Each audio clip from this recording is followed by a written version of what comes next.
Ассалаумағалейкум, құрметті көрермендер. Баршаңызға кеш жарық. Қазір сағат 5-тің видеосы мынау. Мына тауықтарымыз. Бүгіндегі 4 жұмыртқа қалдым. Мынаны шығарып тастау керек, сыртқа шашып тастай береді осылай.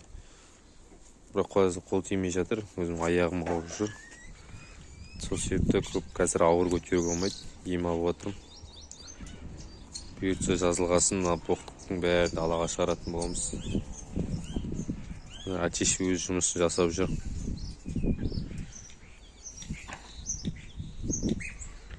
Ана өзімнің бұрынғы атешімді сойып тастадым. Ол өзі ауырып тұр екен. Кеше сойып атқанда байқадым. Мына арқасындағы құйрықтың жағы томпайып бірдеме ісіп кеткен, шешкі ме бірдеме шығып кеткен. Еше ол шешкі кесілген.